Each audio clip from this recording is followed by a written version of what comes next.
Captain Elena Reyes straightened her dress uniform one final time before the airlock door cycled open.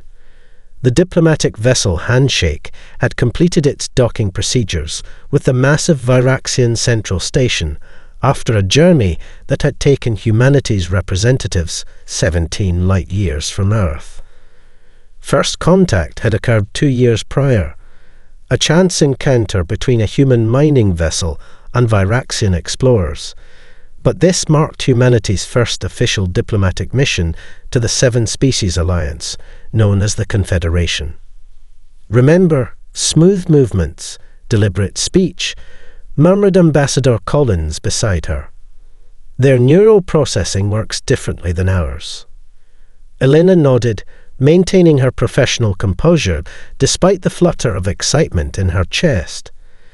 As security chief for the mission, her job was to observe and protect, not to make history. That burden fell to Collins and the diplomats behind them. The airlock hissed open to reveal a reception hall of breathtaking proportions. Crystalline structures caught the light from an artificial sun suspended in the ceiling, casting rainbow patterns across the gathered delegation of aliens. Elena catalogued each species instantly: the insectoid Viraxians themselves, the hulking Morax with their thick hide, the willowy Pren with gossamer-thin limbs, each more different from humans than she had imagined possible. High Ambassador Kisrelth stepped forward, his iridescent carapace gleaming under the lights.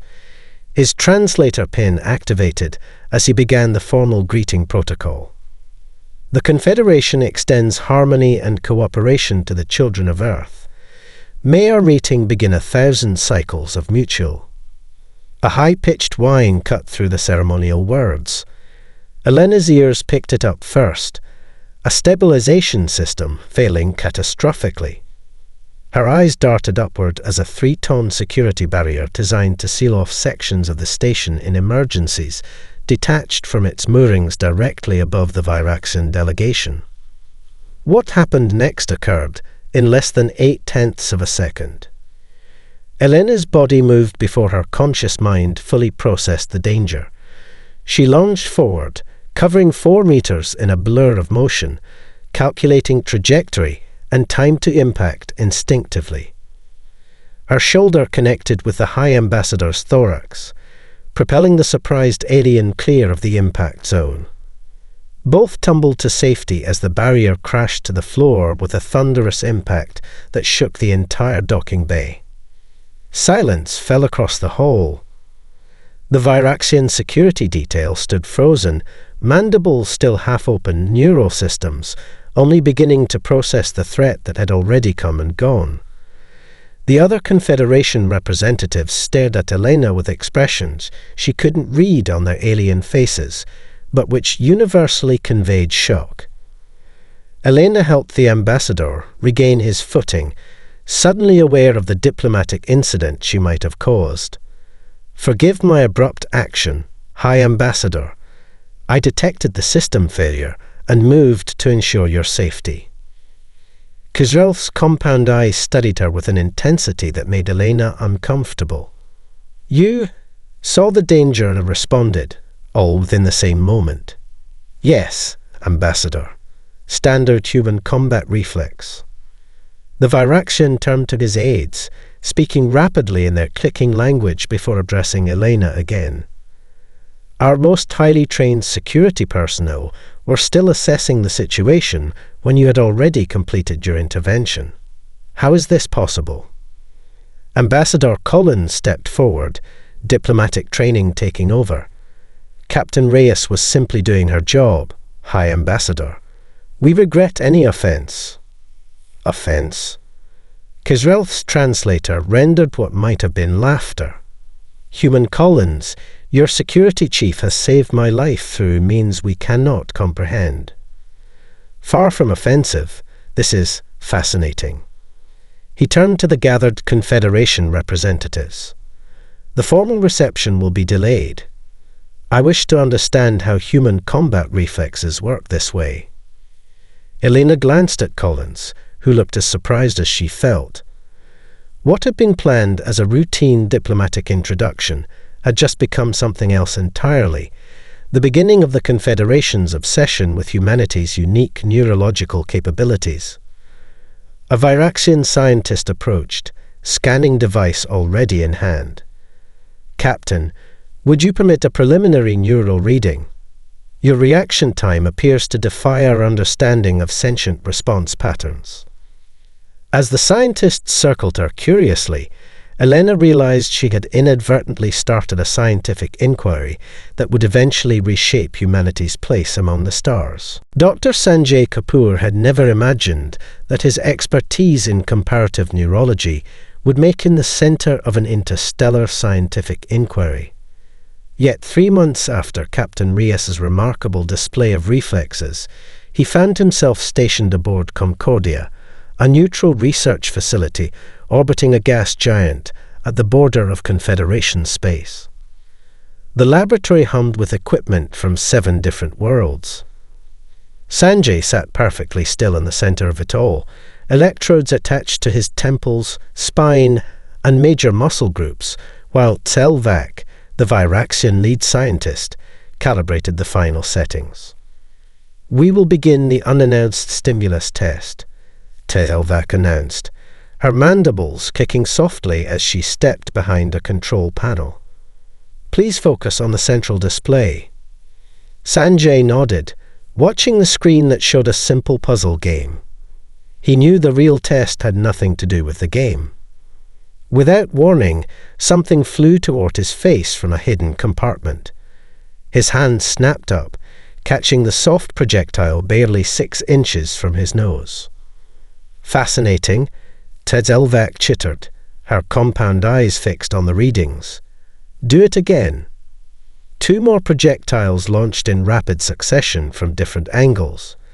Sanjay caught both, his movements a blur compared to the methodical pace of the Viraxian researchers documenting his responses. "Your neural patterns make no sense by our understanding," Tselvac said, tilting her head in that bird-like motion Sanjay had come to recognize as intense curiosity. "Your motor response initiated 0.3 seconds before your conscious brain registered the threat. How is this possible?" Sanjay placed the foam projectiles on a nearby tray. "It's called a somatic marker response. Our bodies sometimes react to danger before our conscious minds process it. The thalamus routes sensory information directly to the amygdala for emergency response, bypassing slower cortical processing." The Viraxian research team exchanged glances that Sanjay couldn't interpret. In the observation gallery above, he noticed several Confederation military officials leaning forward, their attention absolute. "Show me another test subject," demanded a bulky Morax observer, his gravelly voice carrying through the speaker system. Tselvac gestured to her assistant, who activated a display showing Captain Reyes performing similar tests. Her results were even more impressive than Sanjay's. The human female's combat-trained reflexes exceed baseline human response by an additional 22%, Tselvac explained. "We have tested 17 human subjects. All demonstrate reaction capabilities 3.7 times faster than any Confederation species."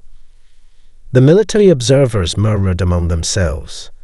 Sanjay noticed their expressions, mandibles clicking rapidly, throat sacs inflating, skin pigments shifting. He recognized these now as their expressions of concern. When the session ended, Sanjay found Elena in Concordia's observation deck, staring out at the swirling storms of the gas giant below. "They released the comparative data today," he said, joining her at the viewport. "Humans process and respond to threats faster than any species they've encountered." Elena kept her eyes on the hypnotic storm patterns. "Is that why I've noticed more security following our team?" "Partly." Sanjay pulled up a data projection on his tablet. "But there's something else they found even more unsettling. Look at these stress response curves." The holographic display showed two distinct patterns. The alien line showed degraded performance as stress increased, while the human line showed improvement up to a critical threshold. All Confederation species experience neural decline under threat conditions, Sanjay explained. Their decision-making slows, reaction time diminishes. Humans do the opposite. We get faster, sharper, more focused, at least until we hit our breaking point. Elena absorbed this silently before asking, how are they interpreting this data? The scientists find it fascinating. The military observers. He hesitated. They're afraid of us, Elena, not because we're aggressive, but because we're fast in ways they can't comprehend. We're unpredictable. Outside the viewport, a Confederation patrol ship glided past, its sensors briefly scanning the station. Then we need to become predictable allies, Elena said, before they decide we're potential enemies. Captain Elena Rees adjusted the collar of her formal uniform as she navigated through the crowded diplomatic reception. After 2 months of scientific examination, the Confederation had finally resumed official first contact protocols. The Grand Hall of Concordia Station buzzed with representatives from all 7 member species, their voices creating a symphony of clicks, hums, and translated human speech. Elena maintained her practiced smile while noting how the crowd subtly parted around her and the other humans. Fascination, yes, but something else too. Caution. She'd been briefed on the latest intelligence. Divided opinions about humanity's place in galactic politics were emerging within the Confederation. Captain Reyes, a voice called from behind her. A moment of your attention. She turned to find Commander Drill, the Viraxian military attaché whose presence at the research sessions had become increasingly frequent. Without waiting for her response, he guided her toward a quiet alcove where a holographic display showed a slowly rotating Earth. Your people evolved on what we would classify as a death world, Deesril stated, his mandibles tight against his face, the Viraxian equivalent of intense focus. High gravity, extreme temperature variations, diverse predators, natural disasters. We call it home, Elena replied evenly, unsure where this conversation was heading. Drill's compound eyes reflected the blue glow of Earth. Our military analysts have been studying the data from Dr. Kapoor's tests. Their calculations suggest that human reflexes would allow your soldiers to board Confederation vessels and potentially overwhelm security systems before automated defenses could fully activate. The statement hung between them like a drawn weapon. Elena kept her expression neutral despite her quickening pulse. That would require humans to want to attack your ships, Commander. We came seeking friendship, not conquest. Intentions change. Capabilities remain. He touched a control, and the hologram shifted to show tactical simulations of human movement speeds matched against Confederation security protocols. The Morax delegation has formally requested restrictions on human personnel in sensitive areas. Across the reception hall, Elena spotted Ambassador Collins deep in conversation with the Pren diplomatic corps, unaware of the concerning turn her conversation had taken. Commander, humanity has no hostile intentions toward. I'm not suggesting you do, Deesril interrupted, his voice lowering. But some within our leadership cannot comprehend a species evolving such capabilities without predatory intent. The Vex-Kar faction has already proposed preventive measures. The euphemism wasn't lost on Elena. She straightened, meeting his alien gaze directly. That would be a grave mistake. Indeed. Deesril's mandibles relaxed slightly. Which is why I'm telling you this. Not all of us share their concerns. On the other side of the station, Dr. Sanjay Kapoor was making an even more troubling discovery. Late-night analysis of comparative stress response had revealed patterns so unusual he triple-checked his findings. When the door to his lab slid open, he quickly darkened his screen. Zelvac entered, carrying a data pad. "You're working late, Doctor." "Just reviewing today's tests," he replied, watching her carefully. Over the past weeks, she'd become something of a friend, if that concept translated across species boundaries. "Have you found something significant?" she asked, mandibles quivering with what he now recognized as scientific excitement. Sanjay hesitated, then decided to risk honesty. Human performance under acute stress conditions doesn't just maintain baseline function like we initially thought. It improves dramatically. Decision-making speed, physical coordination, even creative problem-solving all enhance under threat conditions. Zelvac set down her pad slowly. "While all Confederation species experience neural decline." "Yes. This information, it confirms the military concerns." "Or it makes us valuable allies," Sanjay countered. "Evolution shaped these responses because Earth is dangerous. We didn't develop these abilities to conquer, we developed them to survive." That night, Elena received an encrypted transmission from Earth Command. An extremist faction within the Confederation Council had formally proposed classifying humans as a potential security risk requiring special management protocols. Meanwhile, beyond the station's sensor range, a sleek predatory vessel silently recorded Concordia's defense capabilities. The Krevnar scout ship's captain chittered orders to his crew. The station's routine was documented, its weaknesses mapped. They would strike during shift change, when coordination would be at its weakest. The Krevnar Empire would tolerate no new alliances in this sector of space, especially one involving species with capabilities that might someday challenge their dominance. Lieutenant Maya Chen had never wanted to be a hero. As maintenance chief for Concordia's environmental systems, she preferred the predictable problems of machinery over the complications of diplomacy happening elsewhere on the station. She was tightening the final bolt on a repaired air recycler when the first explosion hit. The blast wave knocked her against the bulkhead. Emergency klaxons immediately screamed to life as the station's AA calmly announced, "Hull breach detected. Sectors 12 through 17 depressurizing. Emergency protocols initiated." Maya grabbed her toolkit and emergency breather. Her comm unit crackled with panicked voices in multiple languages before the station's communications grid failed completely. "This is not a drill," the AA continued in 17 different languages. "All personnel proceed to evacuation points. Unknown hostile forces have boarded the station." The corridor outside maintenance section D7 was chaos. Emergency lighting bathed everything in red as station personnel rushed toward designated evacuation points.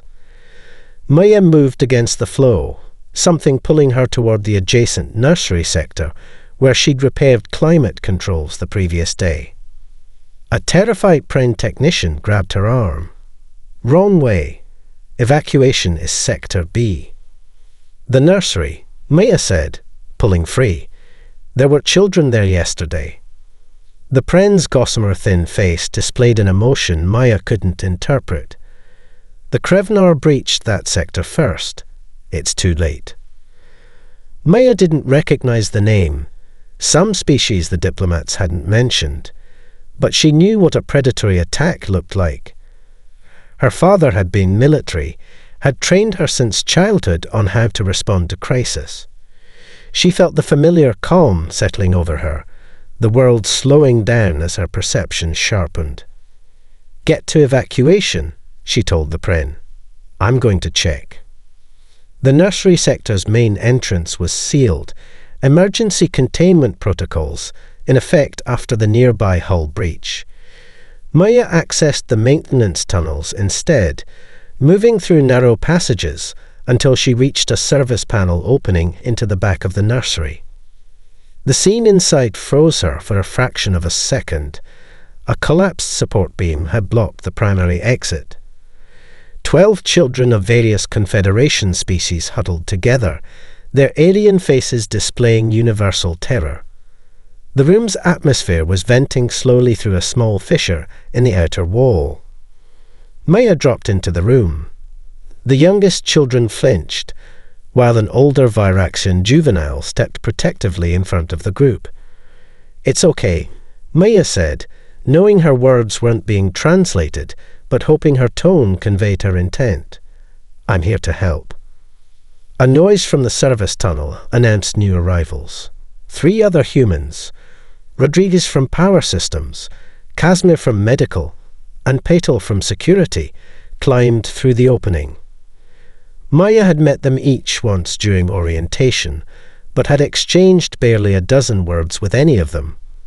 What happened next occurred without discussion, without planning, without a single word being exchanged among the humans. Rodriguez immediately moved to brace the collapsing bulkhead, his stocky frame positioned at the critical stress point.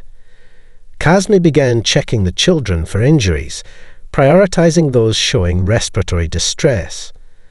Patel secured the perimeter, locating a secondary exit route through the service corridors. Maya started sealing the hull breach with emergency patching from her toolkit. 4 humans, moving in perfect coordination, as if they'd rehearsed this rescue 100 times. A Viraxian security officer appeared at the secondary exit that Patel had located. He froze, watching the humans work with fluid efficiency. Within 7 minutes, all 12 children were safely moving through the secured corridor toward an intact evacuation pod. "How did you coordinate this response?" The officer asked Maya as the last child was transferred to the evacuation team. "Your communications were disabled." Maya looked confused. "We didn't coordinate anything. We just did what needed doing." The officer's mandibles clicked rapidly. 4 individuals with no pre-established protocol, no communication, no leadership hierarchy, yet you functioned as a perfect unit. "It was an emergency," Maya said simply, as if that explained everything. In his laboratory on the other side of the station, Dr. Kapoor had activated all recording equipment the moment the attack began. Even as he prepared to evacuate, the scientist in him knew they were witnessing humanity's most important contribution to understanding the unique neural architecture that might just save the Confederation. The Confederation Council chamber hummed with tense conversation. 3 weeks after the attack on Concordia, representatives from all 7 member species gathered in their temporary headquarters aboard the massive defense vessel Unity. Captain Elena Reyes, now promoted to Admiral following her actions during the evacuation, stood before them, waiting as the massive holographic display behind her finished loading. This footage was captured during the initial Krevnar breach, announced Admiral Tserath, the Morax military commander who had once viewed humans with the deepest suspicion. The display activated, showing security recordings from Concordia. Human security personnel responded to the breach point 17 seconds after the first explosion, moving with such speed that the recording had to be slowed to half-tempo for the council members to process what they were seeing. 17 seconds, Tserath continued, his gravelly voice echoing through the chamber. No Confederation species can process and respond to novel threats in under 40 seconds.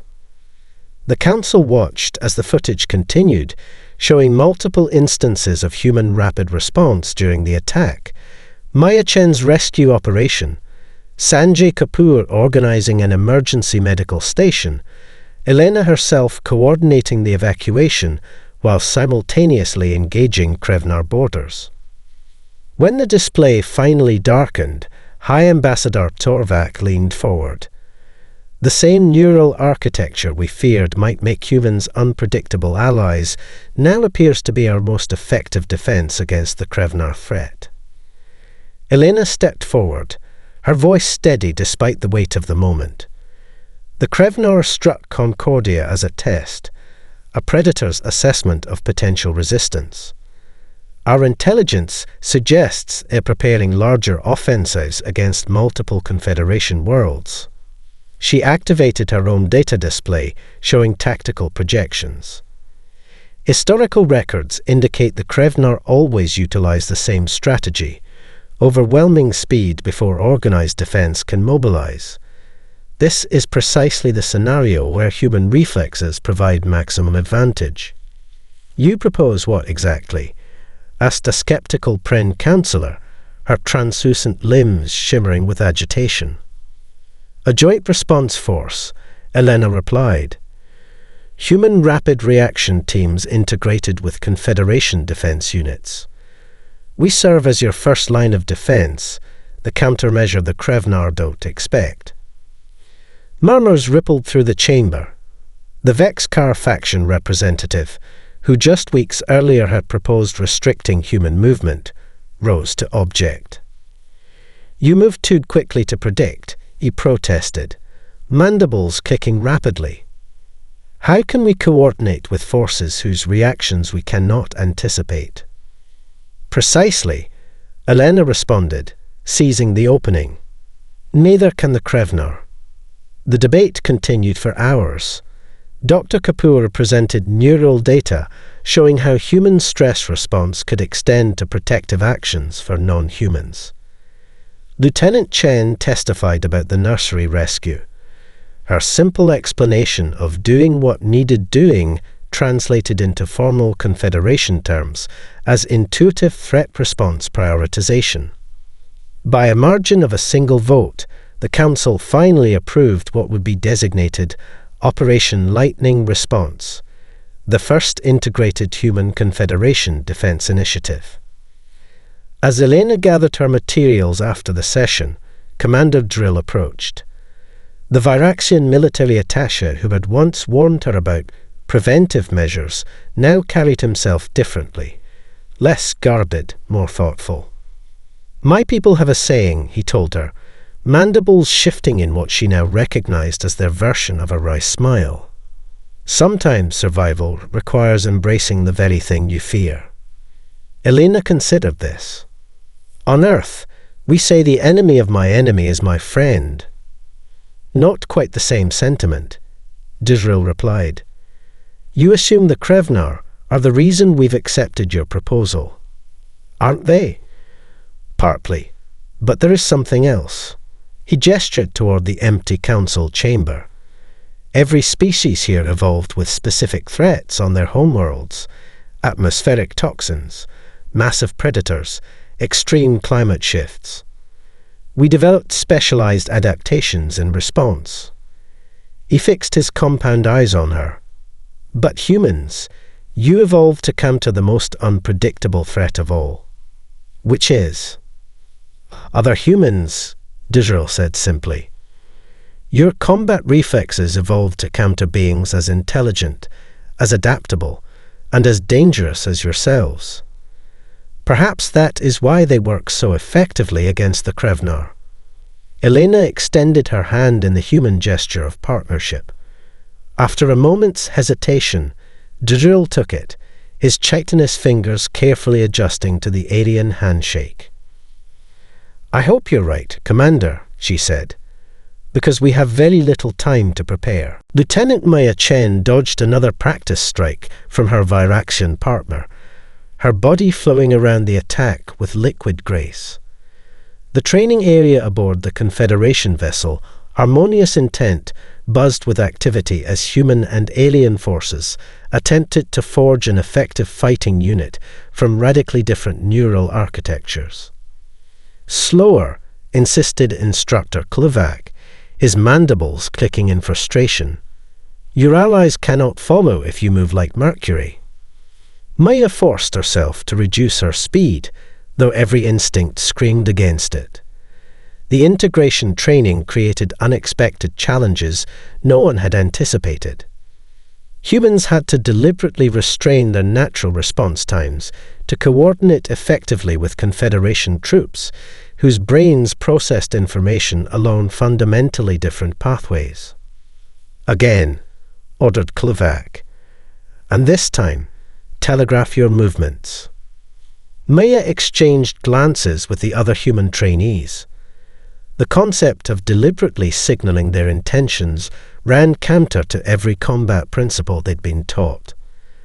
But working with allies who couldn't process human movement speeds required new approaches. Across the training deck, Admiral Reyes observed with Commander Drill as the mixed species squads attempted to establish functional protocols. "They're adapting," Drill noted, watching Maya's team run through the exercise again. "Both sides." Elena nodded. "Humans are accustomed to modifying our responses based on context. It's one of our more useful traits. A trait that evolved from living in diverse social groups," Dizril observed. "Most Confederation species developed in more homogeneous environments." The afternoon brought an even more challenging exercise.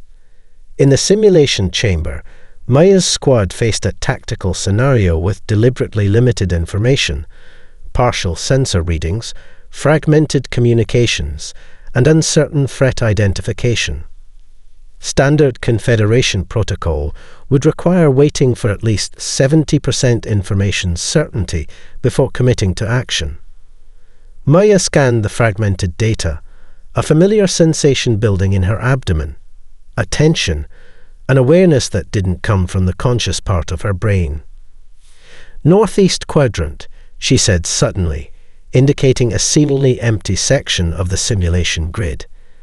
"The threat will emerge there in approximately 12 seconds. The Confederation members of her squad stared at her in confusion. "Sensor data doesn't indicate any anomalies in that sector," objected Trowell, her Morax second in command. "Trust me," Maya insisted, already positioning her team for the response. When the simulated Krevnar attack force materialized exactly where she predicted 11.8 seconds later, the entire training deck fell silent. Maya's team neutralized the threat using tactical positions she'd established based on what Confederation trainers deemed insufficient data. After the exercise, Instructor Kluvac approached with the simulation metrics displayed on his pad. "How did you know?" he demanded. The scenario was specifically designed with information gaps. Maya struggled to articulate what had guided her decision. "Something felt wrong about that quadrant. I just knew." Kluvac's compound eyes narrowed. "Felt? This is not a quantifiable parameter. It's what humans call intuition or gut feeling," explained Dr. Kapoor, who had been observing the training sessions. "A subconscious processing of information patterns that aren't immediately apparent to conscious analysis." That evening, Kapoor presented his latest findings to a mixed-species scientific panel. The assembled researchers listened with growing fascination as he displayed neural mapping from the training exercises. "Humans evolved as both predator and prey," he explained, highlighting comparison charts of brain activity. This created a unique neurological system that processes threat patterns subconsciously before conscious awareness. What Lieutenant Chen described as just knowing is actually her brain's pattern recognition systems identifying subtle inconsistencies her conscious mind hadn't yet processed. A pre-neurologist raised a slender limb. "But this implies decision-making without complete data analysis." "Exactly," Sanjay confirmed. "Human brains evolved to make rapid, effective decisions with incomplete information because waiting for complete data in a predator-prey scenario often meant death." The scientific team coined a new term that spread quickly through Confederation space: human pattern anticipatory response, or simply the human age? Later that night, as Maya reviewed her squad's performance, she found Commander Drill waiting outside her quarters. "I have a question that has been troubling me, Lieutenant," he said without preamble. "During the Krevnar attack on Concordia, you and 3 other humans coordinated a complex rescue without communication. Today, you anticipated a threat with insufficient data. How do human combat reflexes incorporate such diverse capabilities?" Maya considered this, trying to find words for something she'd never needed to explain before. "We don't just react to what is," she said finally. "We react to what might be. I think that's the difference." Klaxons blared throughout the Confederation defense network as the Krevnar fleet emerged from hyperspace near 3 core worlds simultaneously. The massive view screen aboard Command Vessel Unity displayed the attack pattern, a classic divide and conquer strategy designed to fragment defensive response. Admiral Elena Reyes stood at the central command station, her face illuminated by the tactical displays. 6 weeks of intensive integration training was about to face its ultimate test. "They're expecting standard Confederation response protocols," she stated, eyes fixed on the incoming enemy formations. 40-second processing delay, hierarchical command structure, predictable defensive postures. A tight smile crossed her face. "Let's introduce them to something new." Across all 3 threatened systems, specialized transports launched from hidden positions. Each carried human-led rapid response teams. Operation Lightning Response deploying precisely as the Krevnar began their approach. "All Lightning units, execute preemptive intercept," Elena ordered. "You have full tactical autonomy." On Virax Prime, the most populous of the targeted worlds, Lieutenant Maya Chen felt the familiar combat comm descend as her transport approached the designated entry point. Her mixed species team had trained relentlessly for this moment, finding the delicate balance between human speed and Confederation coordination. "Remember," she told them as they prepared to deploy, "when everything goes to chaos, follow my movements. Don't think, react." The Krevnar had expected minimal resistance during their initial approach. Instead, they encountered something unprecedented: defenders who moved before their attacks fully developed, countering strategies they hadn't yet executed. The predatory efficiency that had made the Krevnar feared throughout this sector of space met its match in human anticipatory response. Aboard the command vessel, Admiral Teroth watched in amazement as the tactical display showed human teams adapting to Krevnar maneuvers almost instantaneously. "How are they countering attacks before they fully develop?" he asked Elena. "Pattern recognition," she replied without taking her eyes from the display. "Humans don't need to see the complete threat to recognize what's coming. We fill in the blanks."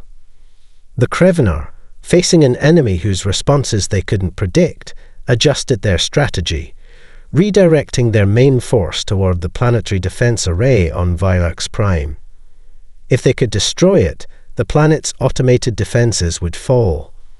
Maya's team had established a defensive position near the planet's southern continent when the communication array exploded in a blinding flash of light. Her tactical display went dark as the Confederation command network collapsed. "All units, comms are down," she reported, knowing her integrated communicator couldn't reach beyond her immediate team. Standard Confederation protocol would be to hold position and await new orders. Her Morax second-in-command, Trell, looked at her with an expression she'd come to recognize as expectation. "But we won't be doing that, will we?" Maria smiled. "No, we're going to do what humans do best, improvise." Without central coordination, with no way to receive new orders, Maya's team began implementing a strategy no training exercise had covered. They utilized maintenance tunnels beneath the defense perimeter to evacuate civilians while simultaneously deploying portable jammers that confused enemy targeting systems. 3 hours into what should have been a successful Krevnar offensive, the predatory fleet found itself facing unexpected resistance at every turn. Human combat teams operated with a paradoxical efficiency that defied conventional military logic. The greater the chaos, the more effective their response. On the tactical display aboard Unity, despite limited sensor data, Elena watched the pattern unfold across all 3 battlefronts. Human teams adapting in real time, making decisions that no Confederation commander would authorize, but that consistently disrupted Krevnar expectations. Their neural architecture makes no sense, muttered Commander Drill as he watched. How can combat effectiveness increase as order decreases? Because human reflexes didn't evolve for ordered environments, Dr. Kapoor explained, joining them at the command station. They evolved for survival in chaotic ones. When Confederation reinforcements finally arrived at Virax Prime, they found Maya's team not just surviving, but actively controlling the battlefield. The defensive perimeter they'd established had protected thousands of civilians, while their improvised countermeasures had frustrated Krevnar targeting systems to the point of failure. Across 3 worlds, the pattern repeated, human adaptive reflexes turning certain defeat into unexpected victory. The Krevnar, facing an enemy whose responses they could neither predict nor counter, finally broke formation and retreated. For the first time in recorded history, a Krevnar primary offensive had failed. 6 months after the failed Krevnar offensive, the Confederation Grand Hall on Virax Prime hosted an unprecedented ceremony. The vast chamber, with its soaring crystalline arches and atmospheric adapters for all 7 member species, had been modified to accommodate human physiological requirements, a symbolic gesture not lost on Admiral Elena Reyes as she stood before representatives of all Confederation worlds. High Ambassador Tor Vac approached the central platform, the iridescent ceremonial robes of his office catching the light from the artificial sun above. His brother, the scientist Tadel Vac, stood nearby with Dr. Kapoor, both wearing the formal attire of the Confederation Scientific Council. "We gather today," the ambassador began, his translator conveying the formal rhythms of his speech, "to honor those whose actions preserved our worlds, and to formally recognize a partnership that has fundamentally changed our understanding of neural diversity in sentient species." The assembly fell silent as Tor Vac lifted a gleaming medallion from its ceremonial case. The Stellar Guardian, the highest honor in Confederation space, and the first ever awarded to a non-member. Admiral Elena Reyes, he announced, who demonstrated that different neural architectures need not divide us, but can complement each other in ways we had not imagined possible.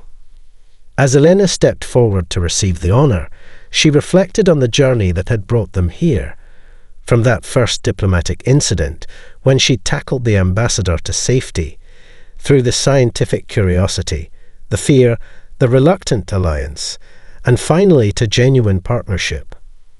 "We began this journey by asking why human combat reflexes work this way," Tuzorvac continued, placing the medallion around her neck. "Today, we understand they work this way because humans evolved in the crucible of a particularly demanding world, not just to fight, but to protect." Elena's gaze found Maya Chen among the honored guests. The lieutenant who had saved countless lives on Virax Prime now wore the formal insignia of the newly established Joint Response Force, the first truly integrated defense unit in Confederation history. The Krevnar believed our different neural architectures would prevent effective coordination, Tuzorvac stated. Instead, they encountered something unprecedented, a partnership that leveraged those differences as strengths. The ceremony concluded with the announcement that Commander Drill and Admiral Reyes would serve as joint leaders of the new Integrated Defense Force, a structure that would have been unimaginable 6 months earlier. Later, at a more private gathering for those who had been part of the original Concordia research team, Dr. Kapoor and Selvak presented their completed findings on comparative neural response. The most significant discovery, Sanjay explained to the assembled scientists and military personnel, wasn't that humans react faster or perform better under stress. It was understanding why. He activated a holographic display showing human neural patterns compared to those of all 7 Confederation species. Human neural architecture evolved from our contradictory evolutionary path, he continued. We developed as highly social cooperators capable of intense individual action. This duality created something unique, a brain that can both follow social protocols and instantly break from them when circumstances require improvisation. Selvak stepped forward, her mandibles moving in what Elena now recognized as their expression of scientific excitement. Most species evolved toward specialization, she added. The Morax developed physical resilience, the Pren enhanced sensory awareness, my own species specialized in complex information processing. But humans specialized in adaptability itself, Sanjay finished. Our greatest evolutionary advantage is that we have no single advantage, just the ability to rapidly adjust to changing circumstances. At the reception's conclusion, Elena found herself standing with Maya Chen at a viewport that offered a stunning view of both Virax Prime and Earth, visible as distant points of light in the station's current position. Your species contains multitudes, said Selvak, joining them and using a human expression she had come to appreciate. You were always alone on your dangerous world, so you learned to be each other's greatest defense. Perhaps now, you can be ours as well. Maya studied the distant points of light that represented such different evolutionary histories. It's strange, she said quietly. We spent so long asking why human combat reflexes work this way, but the answer was simple all along. And what is that answer? Asked Elena. Maya smiled. Because we needed them too.